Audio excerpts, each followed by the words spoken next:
Bien, vamos a empezar, queridos amigos, nuestra transmisión de esta Lección Divina que, digamos, Dios con su infinita providencia nos da la posibilidad de compartir. Eh, Hemos recibido sugerencias para hacer este en vivo mucho más virtual. Entonces lo vamos a hacer de la siguiente manera. Ahora vamos a hacer solamente dos personas, Adán y yo, que vamos a ir dando ciertos puntos sobre la lección. O sea, la lección sigue trabajando de manera metódica, como toda lección divina tiene que ir, yendo por los pasos, ¿cierto?, que corresponden. Pero ahora vamos a tratar de utilizar el sistema más virtual para que pueda haber mayor participación, ¿no?, de parte de ustedes en sus preguntas, en sus acotaciones, en sus también comentarios que quieran hacer de los distintos pasajes de la Biblia que vamos a ir tocando. Entonces, vamos a empezar nuestra lección divina. Vamos a rezar la oración del Espíritu Santo que solemos hacer. Así que vamos preparando. Tenemos allí en la mochila la hojita de la oración del Espíritu Santo.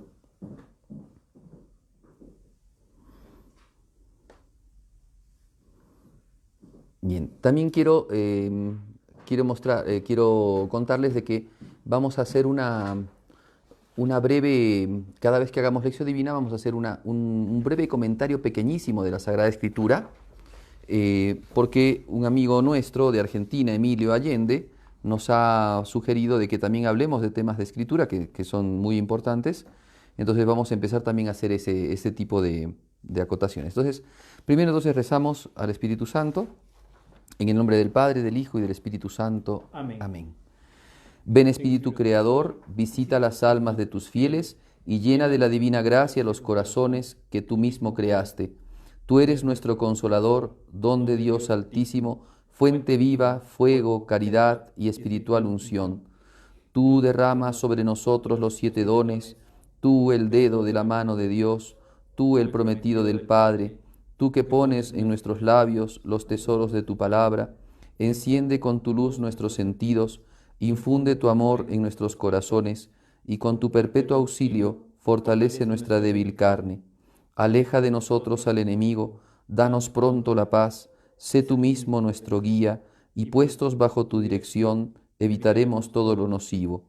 Por ti conozcamos al Padre, y también al Hijo, y que en ti, Espíritu, entrambos, creamos en todo tiempo. Amén. Dios te salve María, llena eres de gracia, el Señor es contigo. Bendita tú eres entre todas las mujeres, y bendito es el fruto de tu vientre Jesús. Santa María, Madre de Dios, ruega por nosotros pecadores, ahora y en la hora de nuestra muerte. Amén. Ave María Purísima, sin pecado concebida. San Jerónimo, ruega por nosotros. En el nombre del Padre, y del Hijo, y del Espíritu Santo. Amén. Amén.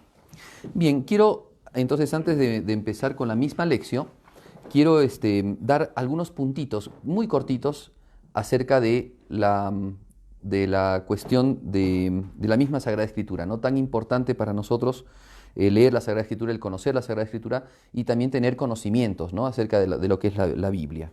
Bien, algunos elementos que voy a tratar hoy día. Primero, la Sagrada Escritura misma, ¿no? ¿Qué es la Sagrada Escritura? Bueno, la Sagrada Escritura es ese conjunto de libros, ¿sí?, que tenemos tanto del Antiguo como del Nuevo Testamento. Se le llama Sagrada Escritura o Escritura también, porque esta manera de nombrarlo está en la misma Biblia, ¿no? San Pablo, cuando le habla a Timoteo, le dice que toda escritura, ¿no?, está hecha para exhortar, está hecha para enseñar, para educar, ¿no?, para llevarnos a la salvación. Entonces, la palabra escritura es un término que lo hemos sacado de la misma Biblia, ¿no?, de las cartas de San Pablo. Otro elemento que podemos decir es que la palabra Biblia, ¿cierto?, es una palabra que viene del griego biblios, que significa libros, conjunto de libros, porque justamente son un conjunto de libros, tanto del Antiguo como del Nuevo Testamento. Tenemos que decir entonces que evidentemente la Sagrada Escritura, como Antiguo Testamento, fue escrito muchos años antes, hay, digamos, escritos muchos siglos antes de la venida de Jesucristo, Y después el Nuevo Testamento es un escrito que viene a partir de la venida de Jesucristo a este mundo. Entonces encontramos estos dos testamentos. También se les llama a estos alianzas, ¿no? Son maneras de también nombrar, ¿no? La nueva alianza, la antigua alianza, perdón, y la nueva alianza.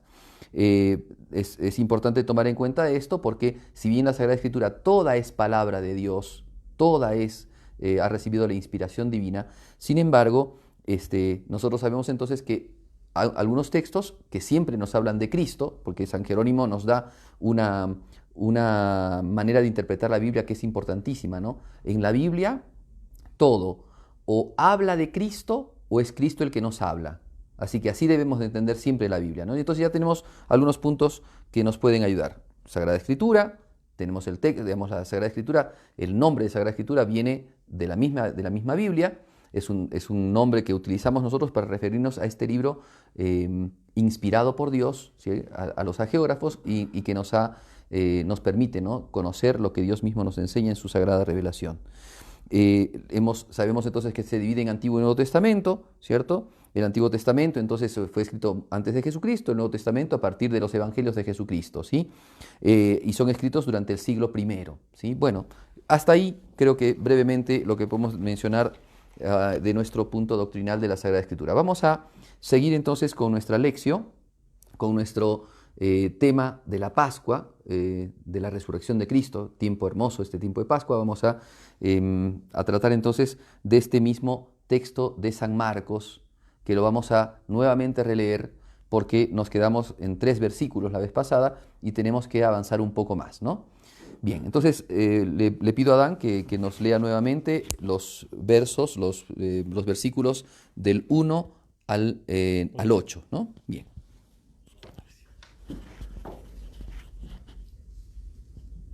Cuando pasó el sábado, María Magdalena, María, madre de Santiago, y Salomé compraron aromas para embalsamar el cuerpo. Y muy temprano, en ese primer día de la semana, llegaron al sepulcro apenas salido el sol. Se decían unas a otras, ¿quién nos removerá la piedra del sepulcro? Pero cuando miraron, vieron que la piedra había sido echada a un lado, y eso que era una piedra muy grande. Al entrar en el sepulcro, vieron un joven sentado al lado derecho, vestido enteramente de blanco, y se asustaron. Pero él les dijo, no se asusten, ustedes buscan a Jesús Nazareno, el que fue crucificado. Resucitó, no está aquí. Este es el lugar donde lo pusieron, ¿no es cierto? Ahora vayan a decir a Pedro y a los otros discípulos que Jesús irá delante de ustedes a Galilea. Allí lo verán tal como él se los dijo. Entonces las mujeres salieron corriendo del sepulcro. Estaban asustadas y asombradas y no dijeron nada a nadie de tanto miedo que tenían.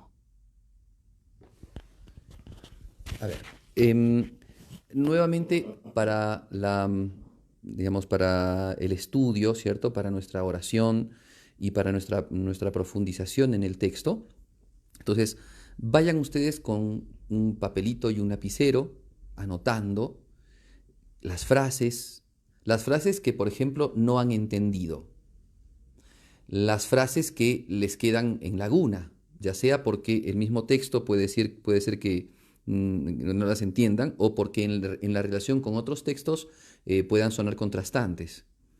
Busquen también las partes que a ustedes les parecen que son importantes de este texto, ¿no? Ya eso lo hemos hecho un poco la semana pasada, pero vale la pena volverlo a hacer, ¿no? Recuerden ustedes que la Biblia, la Sagrada Escritura, podríamos decir, es como un baúl infinito de cosas. Nosotros podemos seguir sacando enseñanzas y enseñanzas, podemos seguir sacando mucha doctrina, podemos seguir haciendo mucha reflexión con un mismo texto, ¿no? Entonces, vayan viendo entonces uno por uno. Recuerden lo que nos decían los grandes santos, ¿no? que han hecho Lectio Divina, que los textos hay que tratar de, inclusive si pudiésemos, memorizarlos, ¿ya?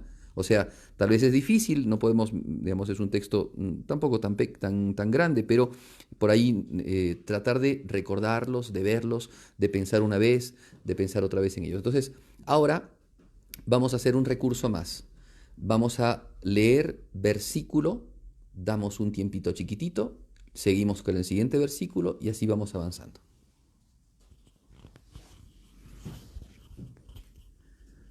Cuando pasó el sábado, María Magdalena, María, madre de Santiago, y Salomé compraron aromas para embalsamar el cuerpo.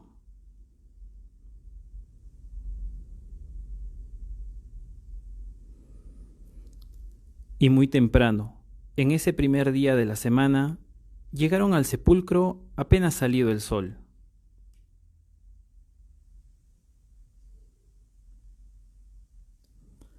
Se decían unas a otras: ¿quién nos removerá la piedra del sepulcro?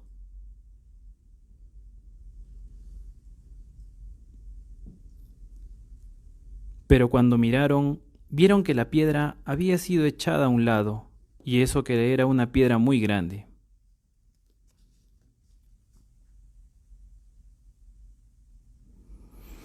Al entrar en el sepulcro, vieron a un joven sentado al lado derecho, vestido enteramente de blanco, y se asustaron.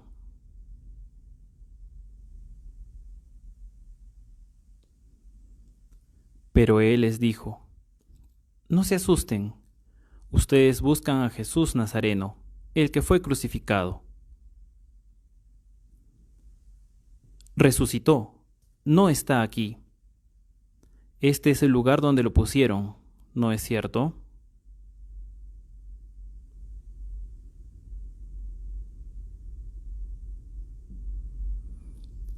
Ahora bien, vayan a decir a Pedro y a los otros discípulos que Jesús irá delante de ustedes a Galilea. Allí lo verán tal como él se los dijo.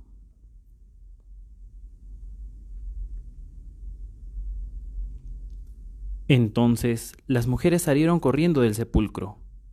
Estaban asustadas y asombradas y no dijeron nada a nadie de tanto miedo que tenían.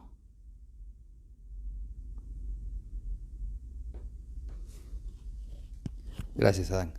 Bien,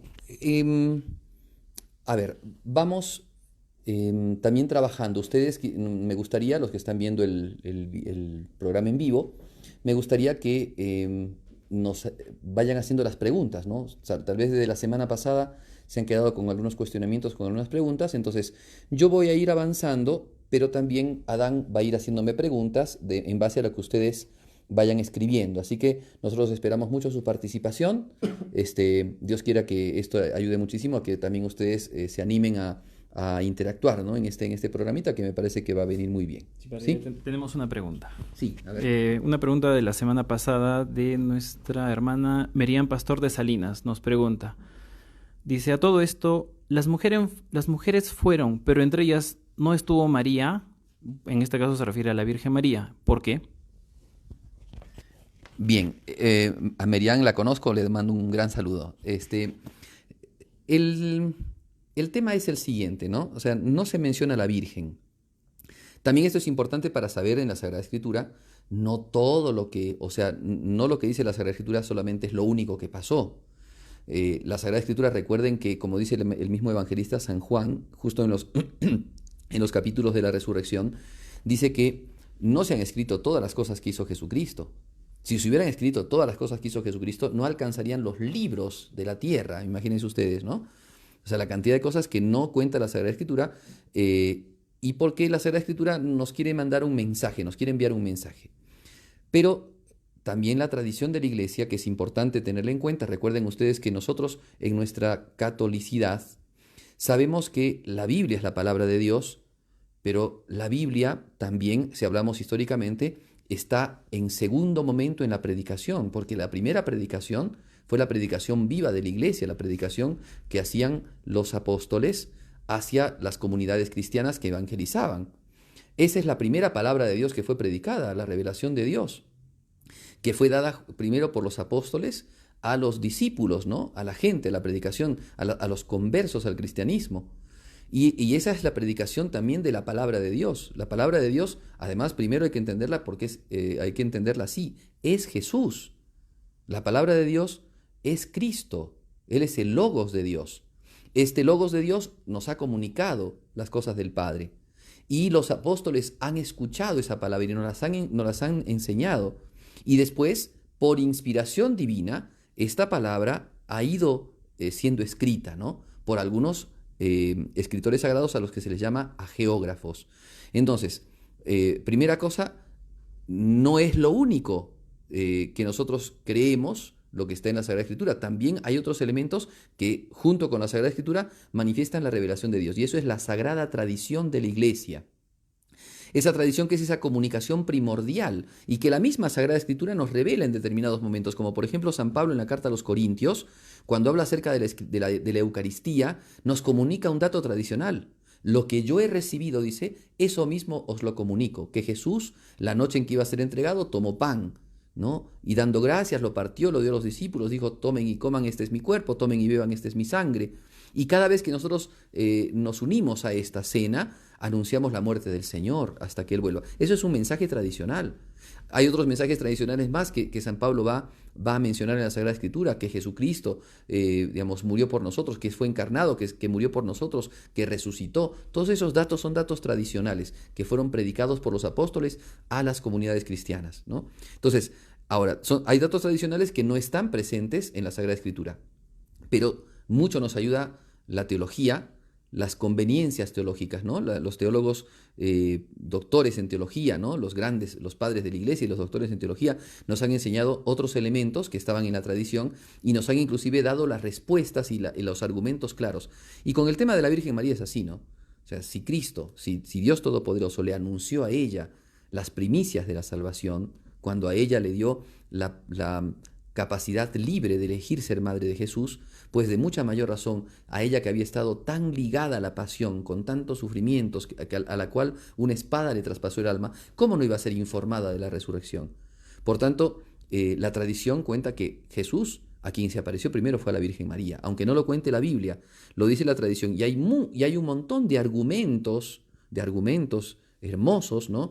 Que nos dan razones por las cuales Jesús se apareció a la Virgen, primero para alegrarla. Yo nombro algunos nada más, para alegrarla, ¿no?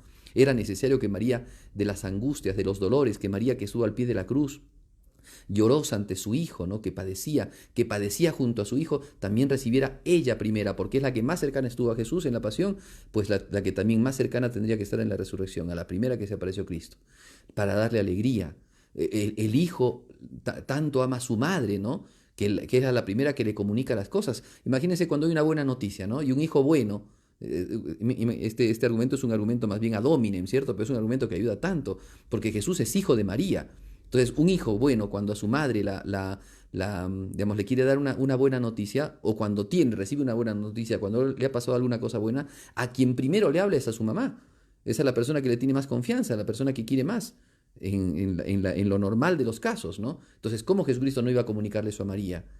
Era su madre, ¿no? Se dan cuenta, no es solamente acá hay una cuestión de afecto, ¿no? Y si hablamos de que la madre y los hermanos de Jesús son los que cumplen la voluntad de Dios, pues mucho más en María, que fue la sierva del Señor, la esclava del Señor, que siempre cumplió con su palabra. Entonces, ciertamente que Cristo se tiene que haber aparecido a María Santísima y consoló su corazón con la alegría de la resurrección, de la vida de Jesús. Y posteriormente, ciertamente, se habrá aparecido a las santas mujeres, a Pedro y a los demás apóstoles, ¿no? Entonces, tal vez un argumento que nos ayuda, por ejemplo, ¿no? Que nos ayuda a entender que María Santísima fue la primera a la que se le apareció, es justamente por eso que María no fue a ver al sepulcro a Jesucristo ese primer día de la semana.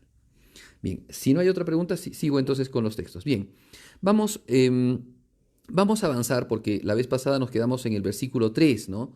Se decían unas a otras, ¿quién nos puede retirar la piedra de la puerta del sepulcro? Y habíamos hablado, ¿no? Todo el tema de lo que podemos entender, la interpretación que podemos dar acerca, por ejemplo, de la piedra, ¿no? De esa piedra removida, ¿no? Bien, bueno, todos esos asuntos. Habíamos hablado de los aromas, ¿no? Los aromas de las mujeres, que es justamente el buen olor de sus virtudes, y también la piedad, ¿no? Todas esas cosas que habíamos dicho. Bien, vamos a pasar adelante entonces con el versículo 4, ¿no?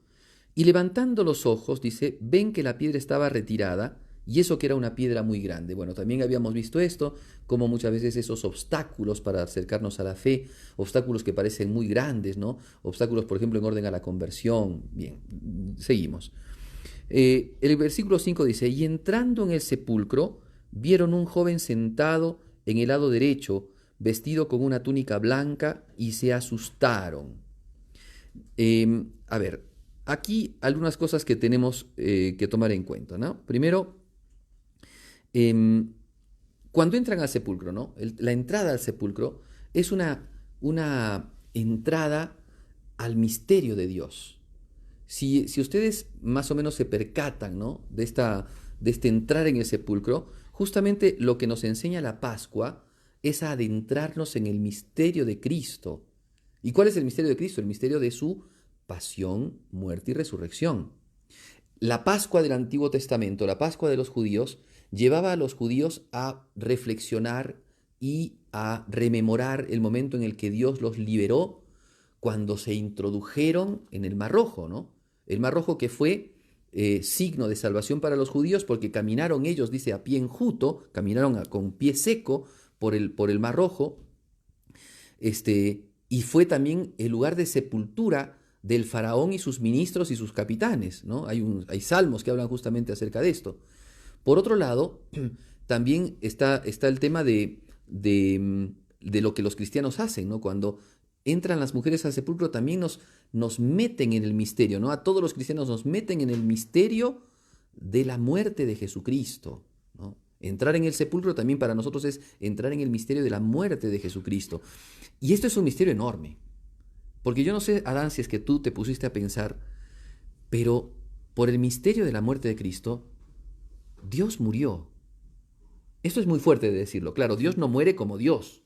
Su divinidad no puede morir. Pero recuerda de que Dios se encarnó en Cristo. La naturaleza humana de Cristo es la que muere. Pero por esto que Santo Tomás habla de la llamada comunicación de idiomas, en donde se puede aplicar ahora por la encarnación lo de Dios al hombre y lo del hombre a Dios, así como por ejemplo podemos decir Jesús es omnipotente, justamente por la razón de la encarnación podemos decir acá, Dios murió en su naturaleza humana. ¿Me entiendes? Es una cosa realmente, es un misterio, ¿no? Dios que entra en esta realidad humana tan profunda, tan grande, que es justamente el misterio de la muerte, ¿no? El misterio de la muerte. O sea, Dios por nosotros, con el amor que nos tuvo, quiso morir por nosotros, morir de amor por nosotros, ¿no? Entiéndase bien, nuevamente digo, para no entrar en líos, no es la divinidad nunca va a morir. Es la naturaleza humana de Jesús, es el instrumento. Santo Tomás va constantemente a decir, es el instrumento de la pasión. Pero si tú te das cuenta, Dios, la segunda persona de la Trinidad, el Verbo de Dios, asumiendo la naturaleza humana, quiso morir por nosotros. Claro, mucho me acuerdo de esa frase del Evangelio, bueno, no me acuerdo en qué parte está, donde dice, los amó hasta el extremo, ¿no? Justo Claro. Antes de la última cena. Sí, sí, sí. Y además dice no hay amor más grande, San Juan también lo dice, ¿no? O sea, Cristo en el Evangelio de San Juan, no hay amor más grande que el que da la vida por sus amigos. Y Dios dio la vida por nosotros. ¿Te das cuenta que esto ya es un misterio? O sea, Santo Tomás cuando habla de la pasión, a mí me encantan esos textos porque Santo Tomás es muy intelectual, ¿no? Es un hombre muy racional, muy lleno de argumentos, ¿cómo podemos decir? Es una piedra, ¿no? Monolítica en cuanto a la solidez de su doctrina. Pero cuando habla de la pasión dice, eso lo dice en el Evangelio, perdón, en el comentario al credo de los apóstoles, ¿no? Al credo, sí, bueno, al credo, dice, no podemos entender. O sea, podemos dar algunos argumentos por los cuales Dios quiso redimirnos por medio de la pasión, pero ninguno de ellos nos puede hacer entender qué movió a Dios, qué hizo que Dios hiciera una cosa tan grande, tan grave, como padecer tanto y morir por nosotros, ¿no? Entonces, entrar en el misterio, en la sepultura de Cristo, es entrar en la realidad. Esto no es una historieta. Amigos, esto no es una leyenda, no es un mito, no es como dicen algunos racionalistas, ¿no? Teólogos protestantes y algunos católicos, lamentablemente, no es un midrash agádico, ¿ya? No es una leyenda oriental. Esto es una realidad. Las mujeres entraron en un sepulcro, porque en ese sepulcro había entrado Cristo. Y los cristianos entramos en el misterio de la muerte de Cristo. El bautismo, ¿sabes cómo nos ayuda a nosotros, no? El bautismo es justamente entrar en el misterio de Jesucristo, ¿no? Cuando a uno lo bautiza el sacerdote, o el diácono, el ministro del bautismo, nos meten en el misterio de la muerte y resurrección de Jesucristo. Es el misterio de la pasión, el misterio de la Pascua. Por eso es que los bautismos tienen tanto sentido en la Pascua. Por eso es que la iglesia muchas veces reserva que los niños sean bautizados o los adultos sean bautizados en Pascua. En el día de la vigilia, claro, en la vigilia pascual, porque justamente es entrar en ese misterio, ¿no? Toda la liturgia, hermosa la liturgia de la vigilia, el misterio de la luz en la oscuridad, la luz en las tinieblas, la resurrección de Cristo, luz en las tinieblas, y el bautismo es justamente entrar en ese misterio de esa oscuridad en la que entró Jesucristo por la muerte, ¿no? Murió, o sea, Cristo murió. Él no fingió muerte. Claro. No fue catalepsia, ¿me entiendes? Murió, realmente murió. ¿Podemos nosotros entender esto? ¿Cómo un Dios lleno de amor puede amarnos hasta dar la vida y entregarla hasta la muerte? ¿Te das cuenta, no? Obedeció, dice San Pablo, hasta la muerte y muerte de cruz. El sepulcro es el testigo, ¿no? El testigo de la muerte de Jesucristo, pero también es el testigo de la vida de Jesucristo, ¿no? Claro. Precioso. Esto es como para quedarse, miren, para cuando hagan ustedes su meditación, es como para reflexionarlo tanto, ¿no? Para quedarse tanto allí y después para contemplar tanto amor, tanta gracia de un Dios que ama hasta la muerte, ¿no? Claro, Hasta un la poco muerte. complementando lo que decía hace un rato antes, yo me ponía a pensar hace algún tiempo, y esta Semana Santa que terminó, el Evangelio dice, ¿no? ¿Quién es capaz de amar hasta el extremo? O sea, ¿cuál es el límite del amor en realidad, no? O sea, yo al menos en mi cabeza no me entra es amar hasta el extremo. O sea, yo puedo amar a mi mamá, no sé, al mismo Dios, ¿no? Pero, o sea, hasta el extremo, ¿no? Claro. Es increíble eso. Bueno, y ese extremo es la muerte. Pero en el caso de Cristo, el extremo no es la muerte, porque hasta rompe la muerte, ¿no? Uh-huh. Bien, pero qué lindo, ¿no? Qué lindo. Las mujeres entraron en ese sepulcro. Qué mística que hay aquí. O sea, en esta frase hay una mística enorme, ¿no? Ellas entraron en el sepulcro. Mira, los peregrinos que van a Jerusalén, una de las cosas más exquisitas de la peregrinación a Jerusalén es entrar en el sepulcro de Jesús. Algunos misioneros, compañeros sacerdotes, amigos míos, por ejemplo, me han contado, ¿no? Que hacen determinadas cosas para quedarse, se tratan de quedar toda la noche haciendo vigilia en el sepulcro de Jesús y se quedan rezando. El sepulcro, que está el sepulcro de Cristo en Jerusalén, está en el Santo Sepulcro, en la Basílica del Santo Sepulcro, ahí está el sepulcro de Cristo. El sepulcro es justamente el testimonio de la muerte y de la vida. Entrar en el sepulcro es como justamente lo que te decía, ¿no? Del bautismo. Entras en el bautismo, en el misterio de la muerte. Bueno, allí entraron las mujeres. Estas mujeres valientes, ¿no? Heroicas, se metieron en el misterio, no tuvieron problema de entrar en el misterio de la muerte, ¿no? Claro. O sea, de hecho ya, mira, en el ambiente en el que estaban, recuerda que había gran temor. Si eso lo hicieron a Jesús, también lo iban a hacer a sus discípulos. A ellas no les interesó nada. Ellas entraron en la muerte de Jesús, entraron en el sepulcro de Cristo, no tenían ningún problema, ¿no? Bien, bueno, por eso, ¿cuánto más podríamos de este versículo? Ellas entraron al sepulcro, ¿no? Muy bien. Después, también tenemos que decir, ¿no? Que en el sepulcro que encontraron, ya no le encontraron al Señor, ya no está en el sepulcro. ¿Y qué encontraron? Encontraron a un joven, ¿no? El texto del Evangelio dice que es un joven. San Mateo va a decir que era un ángel, San Lucas también, que eran ángeles. San Juan también, María Magdalena dice que entró al sepulcro y se encontró a un ángel, ¿no? Entonces eran ángeles. Ahora, ¿qué características? A ver, fíjate qué características tiene este joven, ¿ya? A ver. Dice, al entrar en el sepulcro vieron un joven sentado al lado derecho, vestido enteramente de blanco. Y se asustaron. Bueno, perfecto. Más Entonces, datos de eso. Es interesante, es buenísimo. Estos datos son lindísimos porque, primero, un joven, esto es muy bueno, ¿no? Cristo cuando muere, ¿cierto? Su muerte, digamos, hace que el hombre viejo se destruya, así dice San Pablo, ¿no? Y que venga el hombre nuevo. Ahora, ese hombre nuevo, ¿quién es? ¿Cómo es? ¿A qué edad es? También San Pablo cuando habla de esto dice, nosotros vamos a resucitar a la edad de Cristo. ¿Ya? Santo Tomás decía, como Cristo tuvo 33 años, seguramente resucitaremos todos a los 33 años. Así que por más que tengamos más años, ¿no? Y los viejitos, las viejitas, por más que tengan muchos años, van a resucitar según, como dice Santo Tomás, y es una Claro. opinión, ¿no? De un doctor santo, a los 33 años. Bueno, sería hermosísimo, ¿no? A los 33 años resucitar. Pero el joven, ¿no? No es niño, Sí, pues, no es un anciano, tampoco es un adulto. es un joven. ¿Por qué? Es el signo de la resurrección. Cristo es eternamente joven. Y en esto justamente ves la realidad de la juventud.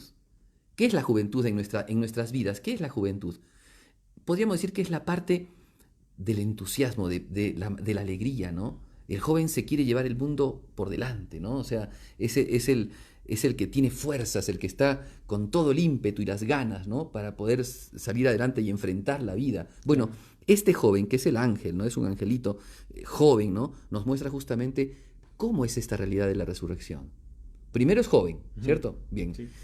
Pero también, ahora hablemos un poco más bíblicamente, las vestiduras blancas nos hacen recuerdo de otras vestiduras blancas. ¿Cuáles son esas vestiduras blancas? Cristo, dicen los textos de San Lucas, por ejemplo, también está en los sinópticos, subió con Pedro, Santiago y Juan a un monte, al monte Tabor.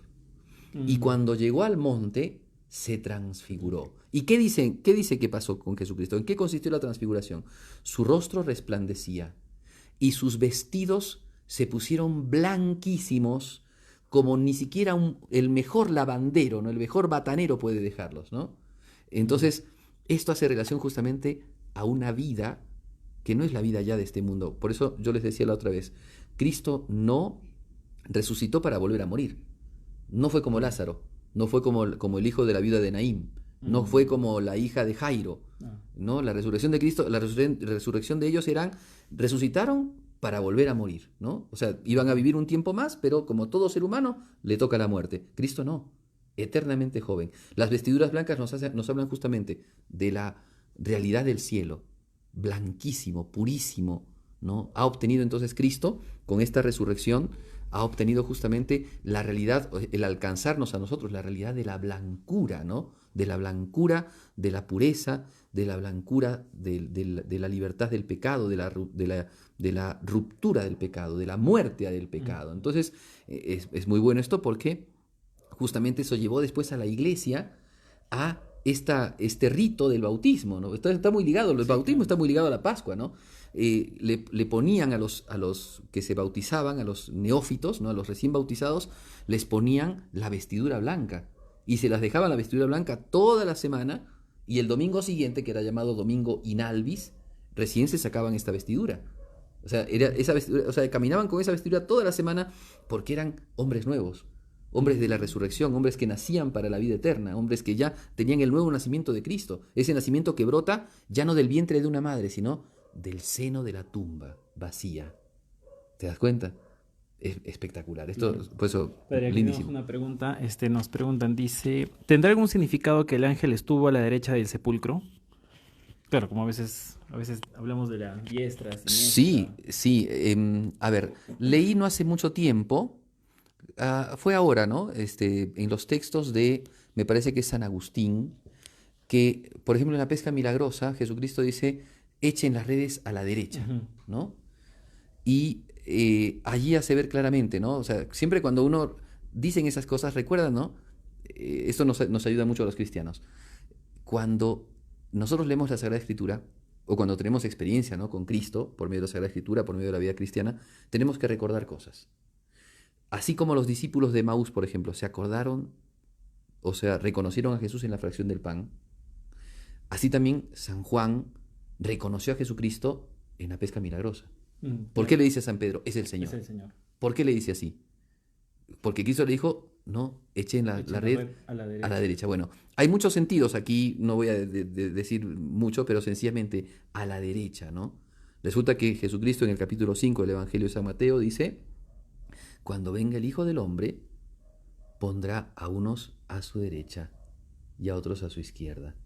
Y los de la derecha les dirá, venid, benditos de mi Padre, a heredar el reino que les tengo prometido. ¿Y cuál es ese reino? La vida eterna. La vida eterna. El ángel está a la derecha, porque ese... Claro, y me acuerdo que a un par de sus discípulos, bueno, dos de sus discípulos le acercan y le dicen, bueno, motivados por su madre, o su madre, si no me equivoco, se acerca y les dice, queremos beber del mismo cáliz que tú vas a beber, y queremos estar a tu derecha y a tu izquierda, algo así dice la Claro. escritura. Y Cristo mismo le dice, de mi cáliz beberán, pero a mí no me compete, o si van a estar a mi derecha o a mi izquierda, ¿no? Claro. Entonces es mucho simbolismo por ese lado. También pueden haber un simbolismo en esto. Claro. Sí, ahora, también está el hecho histórico, ¿no? El hecho histórico que se sentaron, que el ángel estaba a la derecha, ¿no? Ujú. Bien, entonces esas cosas podemos decir. Yo no quiero abundar mucho más. A ver, yo les pediría también a nuestros amigos que están viéndonos, si quieren hacer una preguntita más, por favor, nosotros cortamos y seguimos avanzando después. Bueno, a ver, seguimos entonces, ¿ya? El ángel entonces hace relación, este joven hace relación a la resurrección, ¿cierto? O sea, Ujú. es un signo concreto de la muestra de lo que es la resurrección, la juventud, la eterna, ¿no? Esa eterna juventud que es la eterna vida que viene a partir de la resurrección de Jesucristo. Vestido con la vestidura blanca, ¿no? Y ahora la otra cuestión, se asustaron. Bueno, esto es lógico, ¿no? Vieron un ángel, o sea, ya se asombraron de que el sepulcro esté vacío. La piedra era enorme. ¿Cómo se ha abierto esa piedra? Entran en el sepulcro, seguramente con mucha timidez, ¿no? Con mucho reparo, y encuentran a este joven vestido de blanco. Ya eso tiene que haber sido grandísimo, porque mira, cuando los apóstoles vieron a Cristo transfigurado, quedaron tan impactados, ¿no? Pero ellos no tuvieron temor, porque conocían a su Señor. Y le dicen inclusive, Señor, hagamos 3 tiendas, una para ti, otra para Moisés y otra para Elías, ¿cierto? Y no sabían lo que decían, dice San Lucas. Pero aquí estas mujeres quedan muy, muy asombradas, ¿no?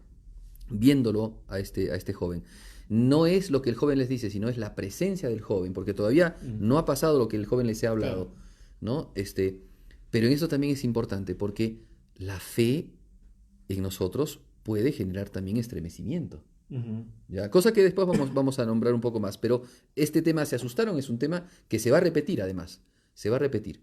Así que es importante este asuntito, Sí, ¿ya? padre, un paréntesis, nos hacen una pregunta, Martín Milón. Dice, hola padre, ¿los ángeles tienen presencia hoy en nuestros días? ¿Pueden influenciar en nuestra vida? Sí, un gran saludo para Martín. Este, claro que sí, los ángeles, el ángel del Señor acampa en torno a sus fieles y los protege, dice la Sagrada Escritura.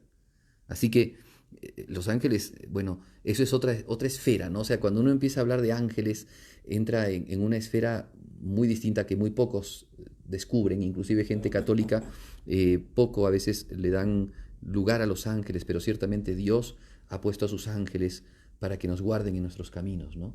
Para que nosotros seamos protegidos. Tenemos nuestro ángel de la guarda, tenemos a San Miguel Arcángel, que es protector de la iglesia, tenemos a San Gabriel, ¿no? Que es el anunciador de las cosas de Dios, a San Rafael, que es la medicina de Dios, que nos acompaña en nuestros caminos.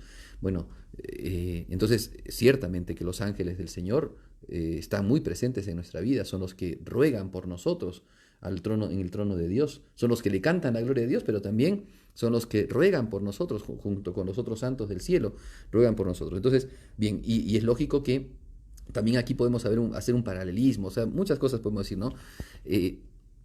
Un ángel, no cualquier ángel, San Gabriel, Ujú.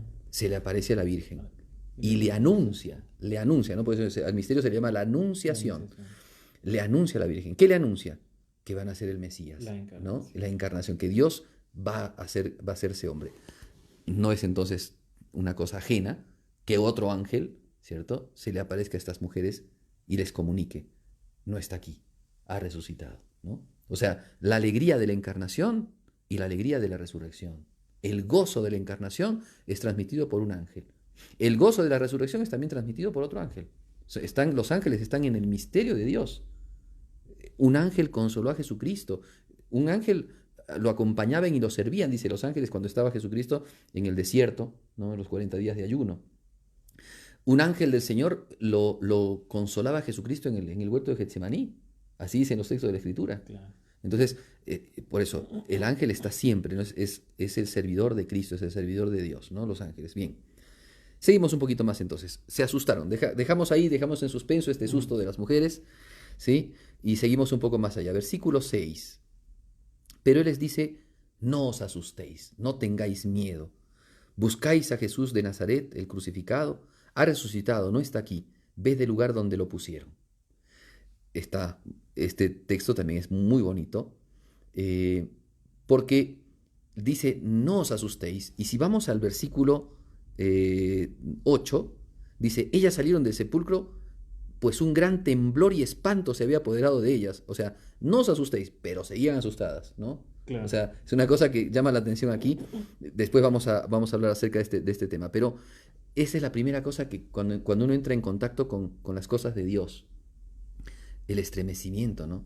Y también la actitud humilde nuestra de frente a las cosas sagradas, frente a las cosas de Dios. ¿Quién soy yo, no? O sea, puede darnos cierto, inclusive, pavor, ¿no? El ver las cosas, las maravillas de Dios. Sí, mucho recuerdo hace mucho tiempo en una charla, bueno, no sé si sea cierto esta anécdota que me contaron, que dice que cuando Santo Tomás estudiaba los ángeles, dice que un ángel se le aparece y él pensó que era Dios, entonces se asombró tanto y dijo, he visto a Dios, pero en realidad, y él le dice, oye, no, yo no soy Dios, solamente soy un ángel, o sea, Claro. imagínense la comparación, ¿no? O sea, es Sí. increíble. Y es muy triste también a veces que nosotros no recurrimos a los ángeles para pedir auxilio, ¿no? Claro, bueno, por eso. Y el ángel, lo que nos dice es eso, ¿no? El ángel del Señor, el ángel que fue el que les anunció la resurrección, les dice, no tengan miedo. Y eso el ángel también nos dice a nosotros, no tengas miedo. No tengas miedo de entrar en el misterio de la muerte de Cristo. No tengas miedo de entrar al sepulcro, ¿no? No te quedes afuera. Entra en el misterio de Cristo.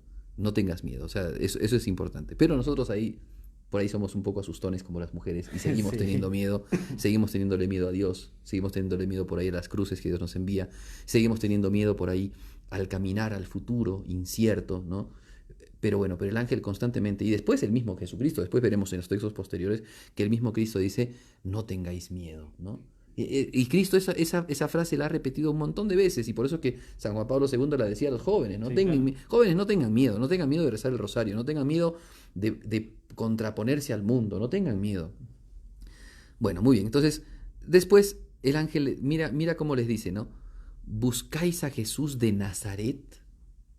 Acá hay cosas que podemos decir, ¿no? Porque el ángel dice de Jesucristo lo que decía la gente. O sea, que trata a Jesucristo como lo trataba la gente, porque el ángel sabía perfectamente que Jesús no era de Nazaret, Jesús era de Belén. Claro. Pero a Jesús le llamaban el Nazareno, El Nazareno. porque había vivido gran cantidad de tiempo de su vida oculta en Nazaret. Ujú. Y porque su familia en principio procedía de Nazaret. Estaba oculto el hecho de que su familia era de la descendencia de David, ¿no? Pero tal vez si hacían algún tipo de escarbe de esta información lo podían haber obtenido.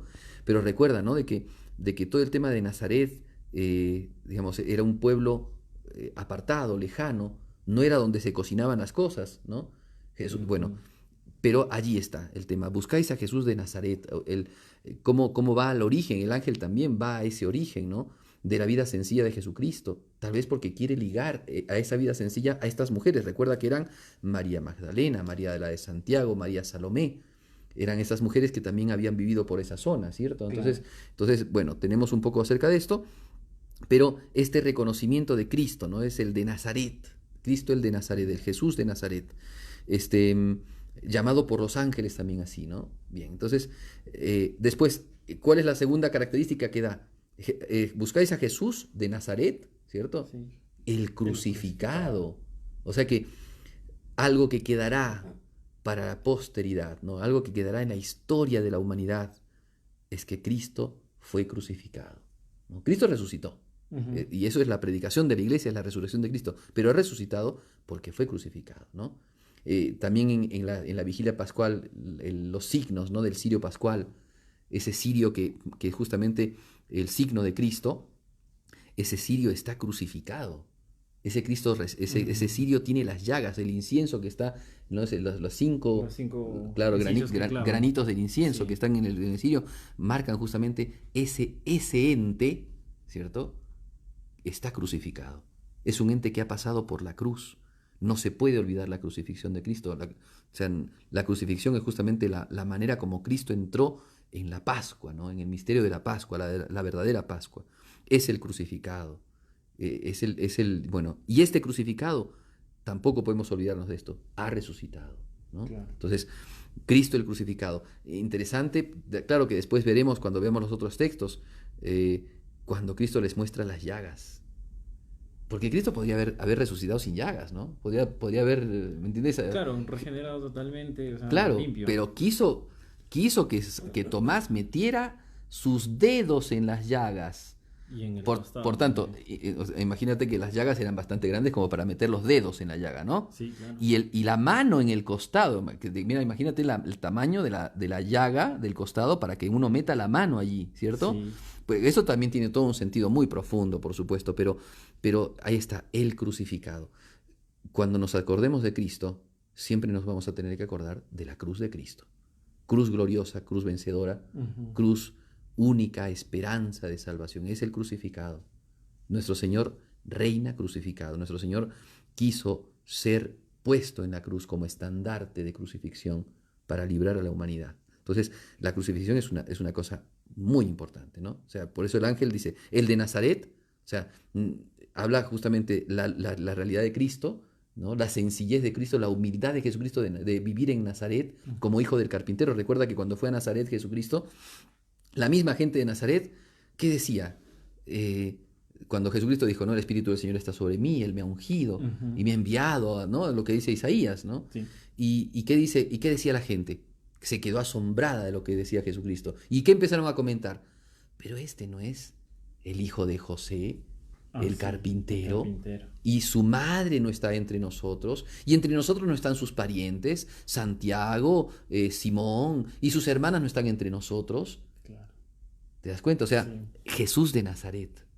¿Te das cuenta? Es muy bueno esta parte. O sea, la sencillez, la humildad. Buscáis a Jesús, el que es Dios Todopoderoso, pero que se hizo tan sencillo, se hizo esclavo, pasó por uno de tantos, se hizo el hijo del artesano, ¿no?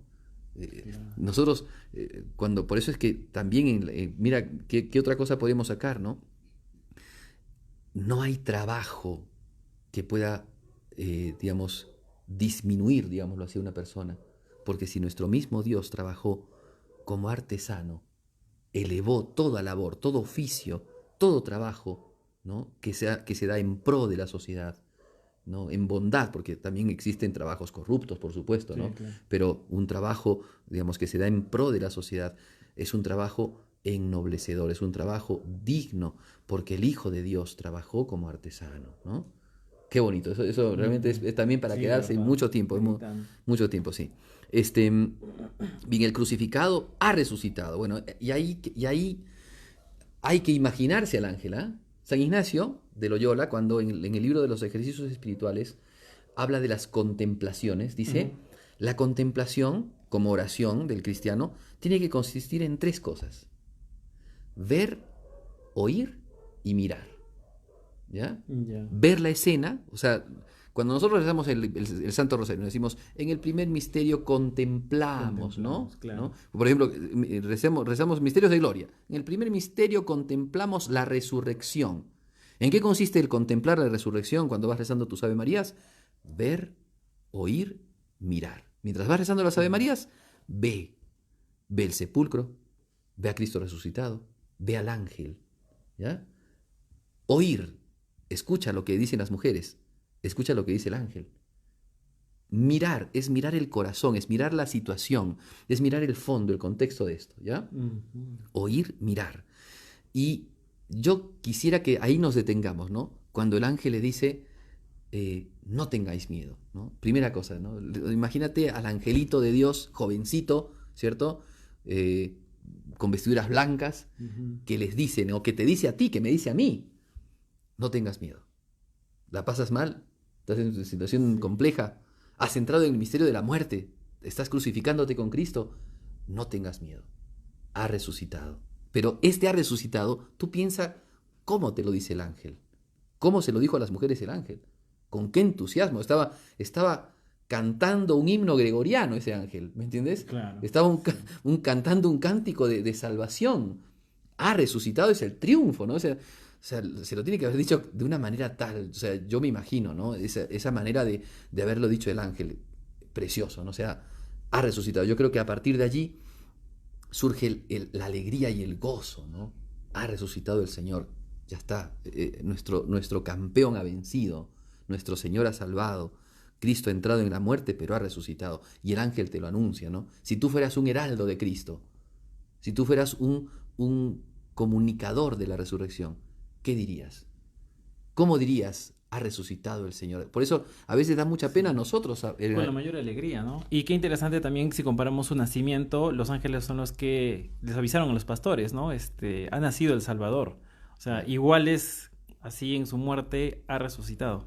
Claro. Qué bonito esto, de verdad. Sí. Bueno, y como te digo, y mira este otro pensamiento, ¿no? Y nosotros, ¿con qué entusiasmo, por ejemplo, predicamos la resurrección de Cristo?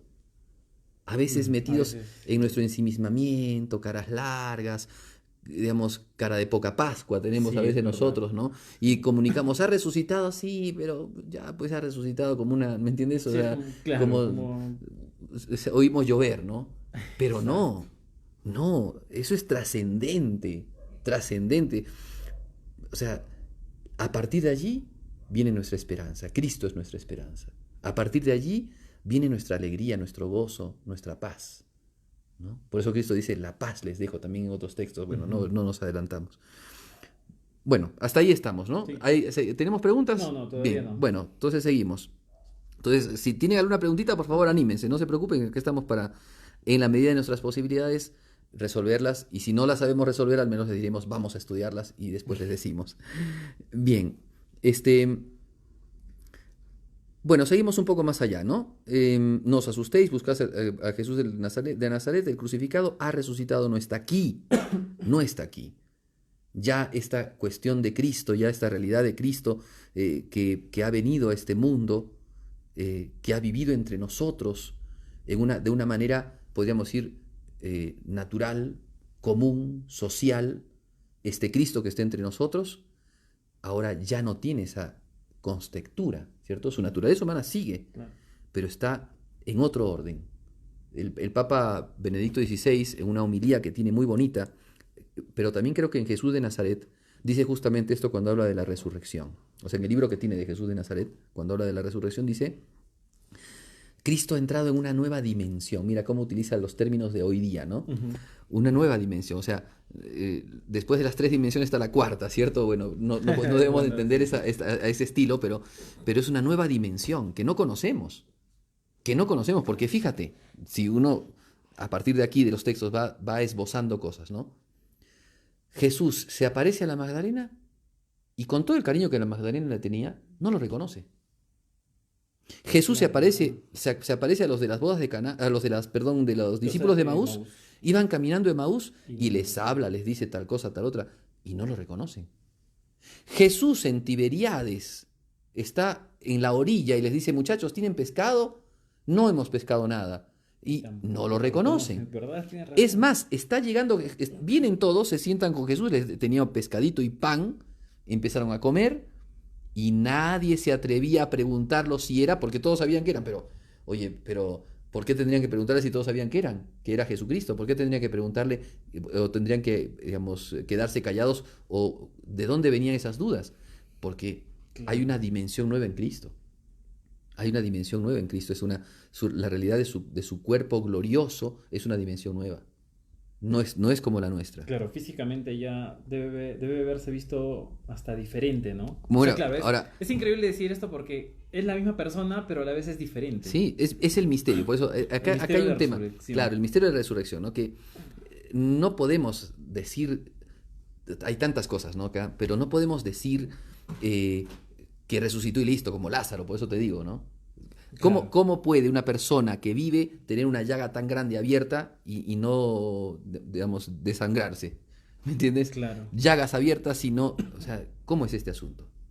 Bueno, es una nueva dimensión. Sí, Santo Tomás, cuando habla de la resurrección en la Suma Teológica, dice que el cuerpo de Jesucristo estaba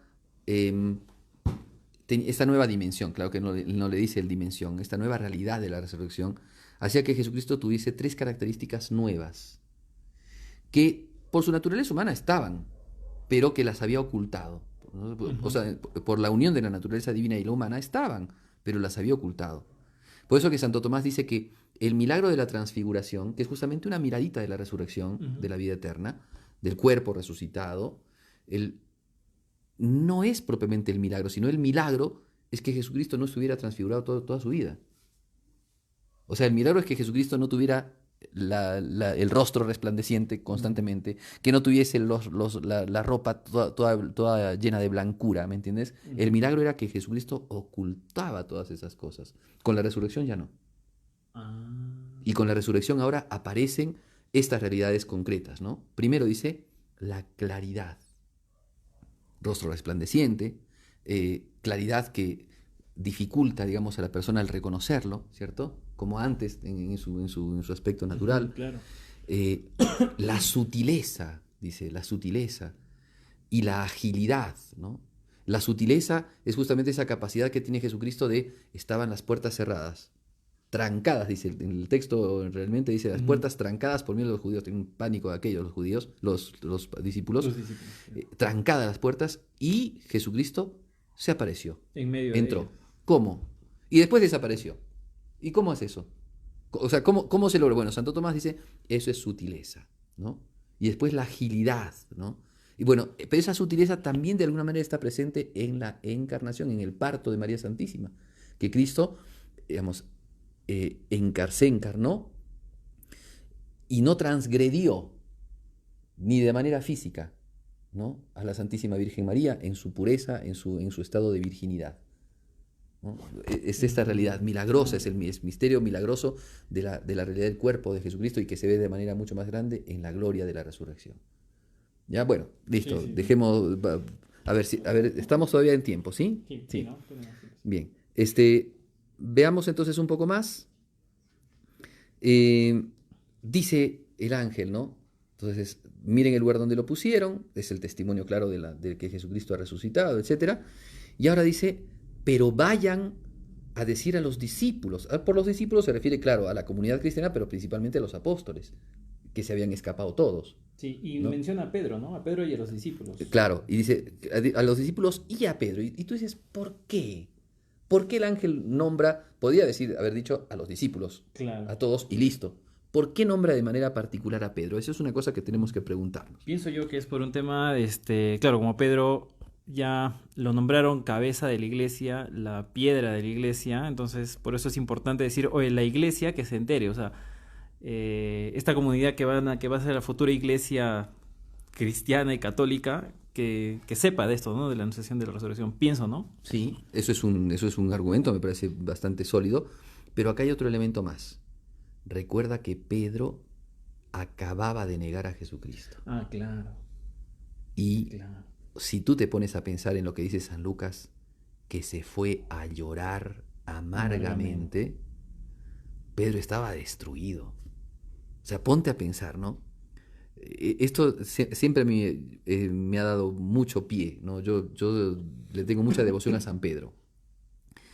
Y siempre Pedro a mí me ha conmovido. Cuando yo he leído siempre los textos de San Pedro me han conmovido, porque Pedro es un entusiasta, es un niño. O sea, cuando escucha de Jesucristo, las respuestas que da, él está emocionado, es su amigo, ¿me entiendes? Es su íntimo, él está con el Señor, está siempre con el Señor, ¿me entiendes? Sí, claro. San Pedro no es solamente que lo puso como cabeza, ¿no? de la iglesia, como piedra de la iglesia, por una razón. O sea, ciertamente que en Pedro estaba la gratitud, pero Pedro, Dios lo eligió así, con todos sus defectos, pero Pedro es un hombre, es como un joven continuo, ¿no? Tenía como 45 años Pedro, ¿eh? Sí, claro, claro, y además se sabe que se había casado, ¿no? Tenía claro, suegra. Tenía suegra. Bueno, yo no sé qué autores ahora, no quiero mentir, pero dicen que cuando Jesucristo curó la suegra de Pedro, todos estaban contentos menos Pedro, ¿no? Pero bueno,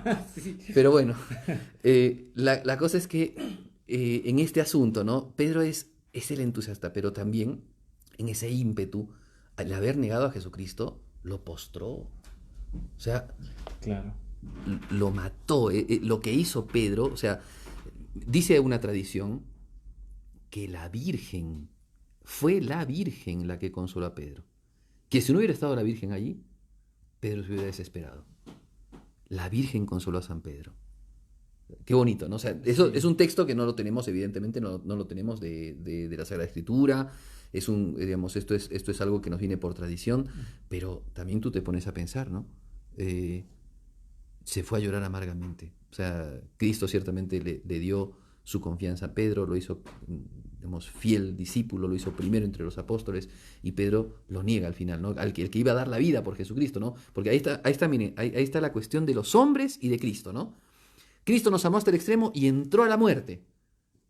Pedro le dijo a Cristo, voy a dar la vida por ti, y lo termina negando. Como la diferencia, ¿no?, entre el amor de Dios y el pobre amor de los hombres, ¿no? Que hoy proponemos, que hoy nos entusiasmamos y que mañana ya estamos corriendo, ¿no? Sí. Entonces, bueno, Pedro estaba mal, por eso que también tiene que haberle dicho, eso creo que lo dice San Juan Crisóstomo, que Pedro tiene que haber estado tan mal que justamente cuando le dijeron resucitó, porque tú imagínate, ¿no? Él quería salvarlo a Jesús, lo quería salvar a toda costa. En esto, bueno, sería muy lindo hablar de muchas cosas más, no sé si nos va a dar el tiempo, pero ya estamos, ¿no? Ya estamos en hora, sí.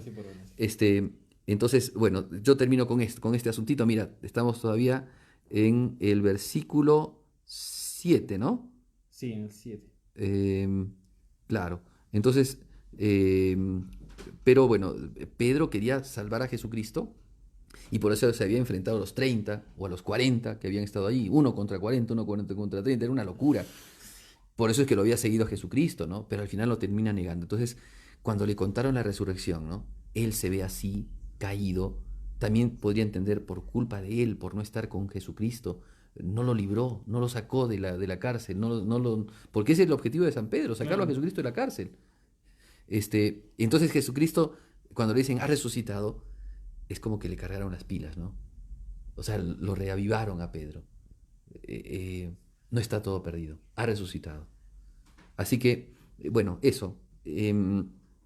Quedémonos allí. Me Sí, bueno, apena, perdona. un último comentario que nos acaba de llegar ahora, padre, dice así, de Jessica Valdivia de Castro. Dice, buenas noches, padre. Siempre me he conmovido en este pasaje de la resurrección de Cristo. El papel de las mujeres, a quienes el mismo Dios quiso anunciar primero su resurrección. ¿Sabe usted si existe alguna relación en este hecho con la costumbre casi perdida, gracias a Dios no del todo, de cubrirse la cabeza con el velo o mantilla? Ah, qué buena intervención. Sí. Bueno, el tema del velo, la mantilla, es más bien una costumbre, ¿cierto? San Pablo habla de eso en la Sagrada Escritura. Pero yo más bien iría por esto, y me parece muy lindo, Jessica también le mando muchos saludos, me parece muy lindo este asunto de las mujeres en la resurrección. Yo les dije algo en la primera lección que tuvimos, ¿no? Dios y la fe católica ha dado una especial, ¿no? La ha dotado de manera especial a la mujer para ser la colaboradora de la vida. Y aquí no solamente de la vida humana, al ser ella la que se hace madre, Claro. sino de la vida divina, cuando es ella la que comunica los misterios de la fe a los hijos.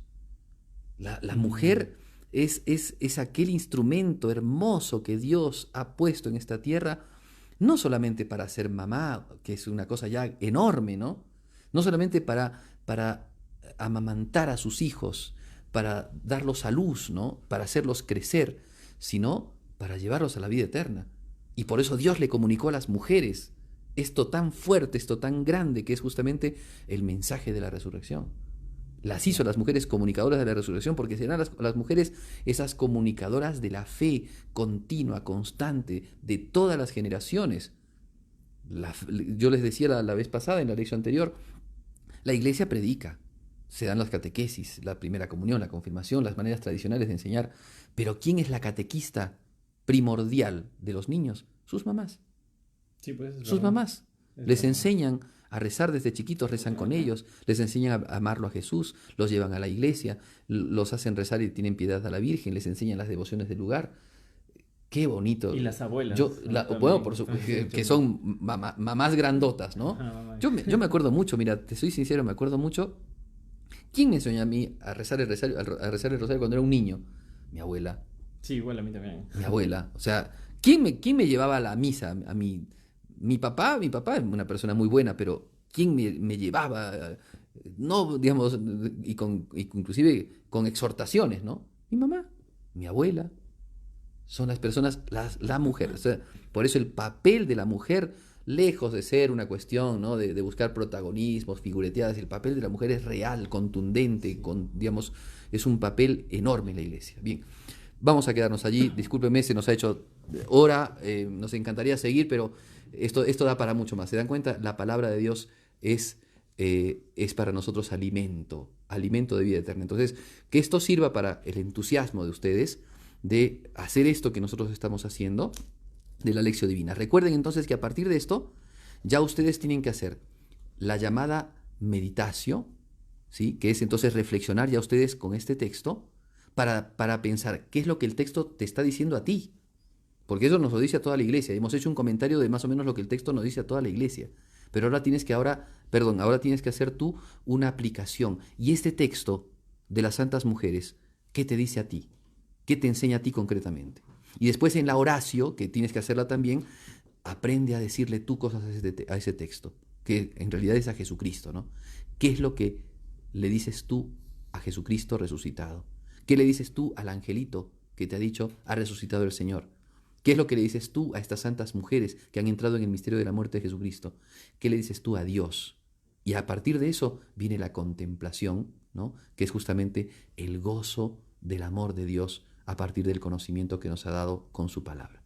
Queridos amigos, los esperamos la próxima semana. Dios quiera que les haya gustado.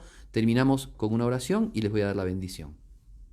En el nombre del Padre, del Hijo y del Espíritu Santo. Amén. Gloria al Padre, al Hijo y al Espíritu Santo. Como era en el principio, ahora y siempre, por los siglos de los siglos. Amén. El Señor esté con ustedes. Y con tu espíritu. La bendición de Dios Todopoderoso, Padre, Hijo y Espíritu Santo, descienda sobre ustedes. Amén. Amén. Tengan buenas noches, Dios los bendiga mucho. Hasta luego.